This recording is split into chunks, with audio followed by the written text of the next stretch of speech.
Matthew Nicholson in the 66 was the class of his heat race, and he was faster than Heat 2 winner Terrence Day in the pole toss-up. So he would start on pole on the outside for round 11 of the 2014 HARC Pro Series season. Already, someone's blown up at the start. Carl Endumian makes it 3 wide into turn 1. Coming to the green flag, William Nicholson would cross the start-finish line and then immediately go up in a cloud of smoke. That would stack up everyone. 20th place on back, Mark Nutt is around. Spencer Fullerton had to check up everyone very slow on the start. That was a very messy start. And Endumian not being nearly as patient as he was in the heat race. None of these drivers seem to be. They're right on each other's bumpers right at the start.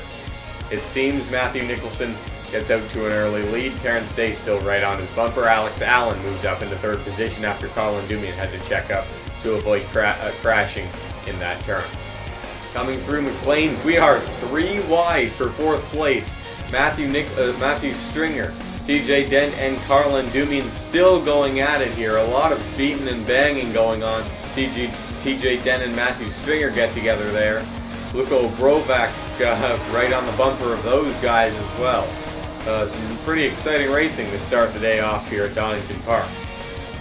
TJ Dent gets sent off the road there, somehow saves it. He's swerving all over the place trying to keep that position as we're still 3 wide coming to the end of lap 1.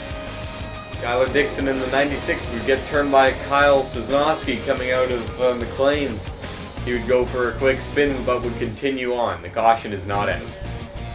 Coming into Coppice, Damir Bezhianov would try forcing it 3 wide. We get into Scott Batista, nearly turn him through there. An incredible save by Scott Batista and rear 3 wide down Starkley straight. Somehow these guys have kept from majorly wrecking. Oh, Richard Trelinsky's around. Damir Bezhianov has some damage now. Scott Batista also around. Big stack up.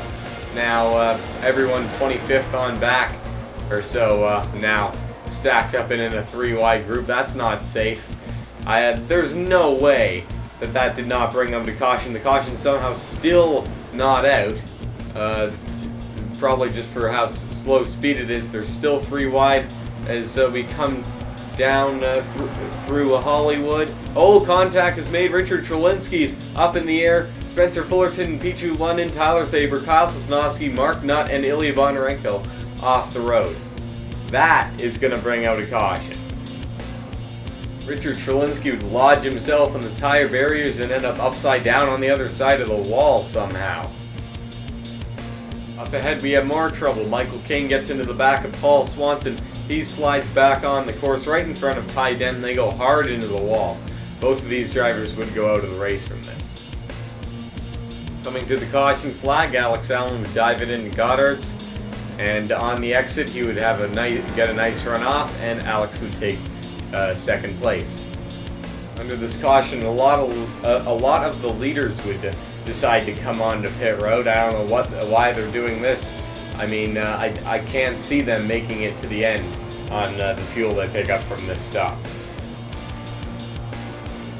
Matthew Stringer would inherit the lead from the leaders pitting, and he would lead the field back to the green flag. Luko Brovac in 2nd, and Gerald Reddington in 3rd. For whatever reason, the bottom half of the field would decide to pit on the green flag there. I don't know whether these guys think that now that they can make it for the rest of the race, but I highly doubt that either way. We'd have some chaos on pit road as Ilya Bonarenko would get into the back of Mark Nutt coming into his pit stall, and then Chris Washer would slam in to Ilya Bonarenko. Ilya Bonarenko, I guess, not aware that Mark Nutt's pit stall was right behind his Sawyer Girl also got a piece of that, and the caution's out for this for the danger that it posed to both the cars on track and the cars on pit road. Under caution, a lot of the drivers that hadn't already pitted came in, and this would put Dakota Honecker with the lead in the 24 car, with Matthew Nicholson up into 2nd again. Dakota Honecker, the only car yet to pit. And so Dakota Honecker would lead the field back to the green flag on the restart. Alex Allen would go for a pass on Matthew Nicholson as Matthew went wide to try and get a run perhaps on Dakota Honaker. I don't think that's going to work for Alex Allen as they come down through the Craner curves. Matthew Nicholson will hold on to the position, and Alex Allen's actually going to lose third to TJ Dent. A couple of laps after the restart into Goddard's, Matthew Nicholson would outdrive Dakota Honaker and would retake the lead. On the front straightaway, right at the very back of the pack, we have some three-wide racing. Spencer Fullerton and Kyle Sosnowski would end up getting turned coming into turn one. Both of these drivers had significant damage. Now Spencer Fullerton would go out of the race. This is his second incident in that turn going three wide on Wheatcroft's straight deja vu of the heat race earlier this week. Under this caution, the top 19 drivers would come into their pit stalls. Dakota Honaker ended up checking everyone up. They put that stall a little bit too back and Dakota too far back, and a lot of the drivers had to really check up to avoid hitting him there. Matthew Nicholson would be the first car out of the pit. Skylar Dixon would be the first car on track not to pit. On the restart, more chaos as all the drivers that hadn't already pitted are for some reason coming in on the start. I guess they're trying to once again follow that strategy of coming in one lap later than the rest of the field. I can't see that working out in the end, but hey, whatever works, I guess, for the crew chief. Coming into Goddard's a lap after the restart, TJ Dent would get underneath Alex Allen and would take second position. Coming into Goddard's, Andreas Allen would try to pass Tyler Faber. He'd get loose, slide off the end of the course, and go into the tire wall. He would eventually get out of the tire wall, but would spend a minute and a half repairing damage in the pits. On exiting the pits, Andreas Allen would collide with Scott Batiste. So that was a very dangerous pit road exit on the part of Andreas Allen as Luka Obrovac's around. Coming down the front stretch, Ophelia Dumian would dump Luka Obrovac, and into Redgate they would nearly collide with him again. Ophelia and his teammate Michael Caine, very close call there. Luka Obrovac would continue on, albeit about a dozen positions from where he was before the incident. Lap 23 would begin green flag pit stops. Alex Allen's the first one to come in from 5th place. Before anyone else would come in, however, we had another caution. William Duncan got into Michael Caine, would spin him around. However, Michael Caine would Michael Caine's back end would turn William Duncan around, and he would go hard into the tire walls and out of the race. Instant karma there for Michael Caine, who escaped that without pretty much any damage at all. Under this caution, TJ Dent, along with Matthew Stringer and some of the other cars on the lead lap, would come in to make their final pit stops. On the restart, Tyler Faber and Ilya Bondarenko would come in, both of those cars either off the pace or damaged, respectively. Matthew Nicholson would lead the field back to the green flag. Dakota Honaker trying to make his way up into second place around Carlin Dumian. That's not going to work. He loses the position back to him, and he's going to lose third place to Scott Batiste, last in points. He's doing very well today.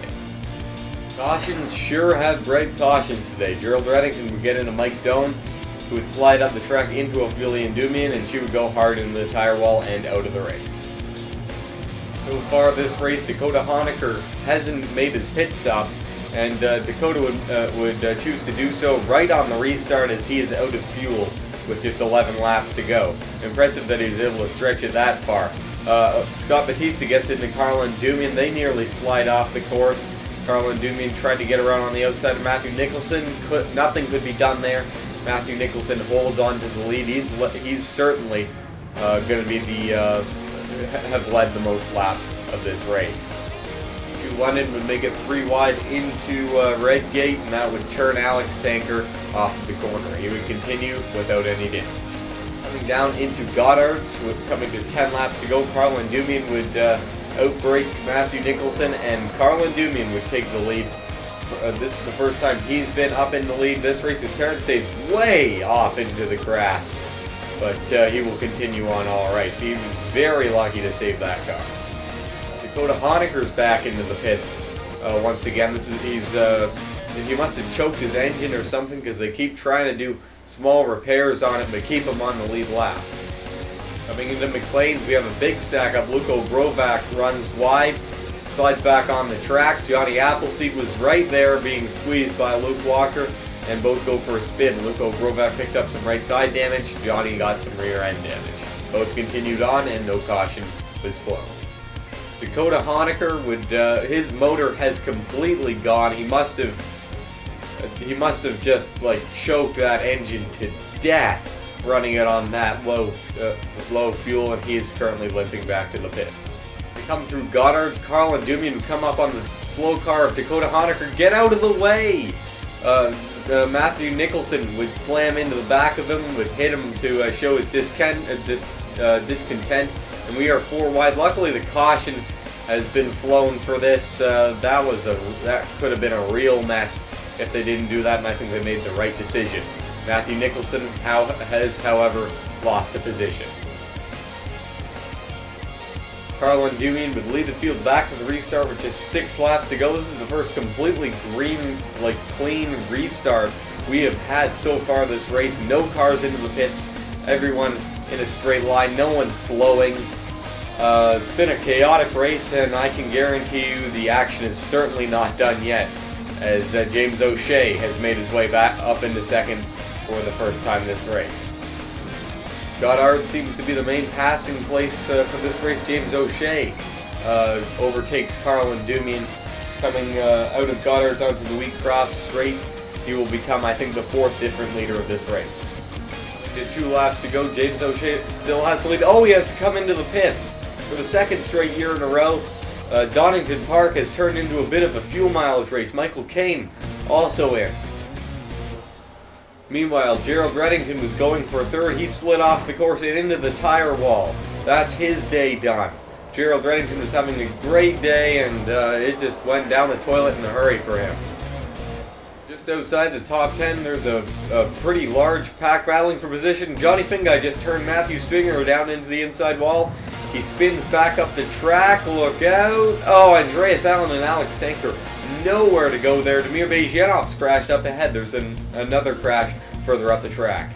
After turning Matthew Stringer, Sawyer Girl and Johnny Finguy would get together, and they go hard into the outside wall there.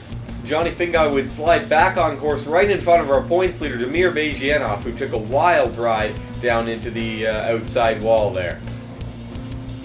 Carl and Dumian would lead the field to the white and caution flags, respectively. We're gonna have to have a green-white checker to finish this, as the track crews have got a lot to clean up down off of Redgate. And so, about half an hour later, Carl and Dumian would lead the field. The remaining 20 cars in the race, and all of which were on the lead lap, back to the green flag. Scott Batista has been sent off the road already. We are 4 wide into Redgate. They smooth it back down to 3 wide. Scott Batista got punched by TJ Dent. Still 3 wide. Further back, Terrence Day sent off the road. Somehow they all hold on. We're back to 2 wide racing. I think we might actually be able to complete this green flag lap. Incredible. Yes, we have. So Carl and Dumian takes the white flag. Matthew Nicholson and Alex Allen desperately trying to catch him in the 1 lap remaining. They come into Coppice. Matthew Nicholson is on Carl and Dumian's bumper. This is Nicholson's 2nd shot at a victory from 2nd place in the last 3 rounds.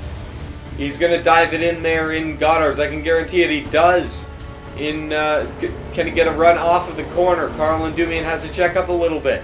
Side by side down to the line. It's going to be a photo finish. Carl and Dumian is going to win his first ever feature race by a very small margin over Matthew Nicholson. What a race.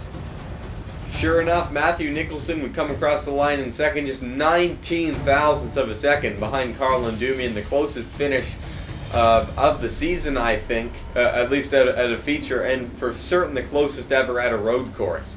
TJ Dent in the 18 would finish 3rd. Alex Allen 4th. Skylar Dixon, after falling back to pit earlier on, it seemed to have paid off for him as he finishes 5th. Jeffrey Finguy would finish in the 6th position. Johnny Appleseed 7th. Jacob Young 8th. And after a drag race to the line, it would be Luke Walker coming across the line in 9th, and Mike Doan rounding out the top 10.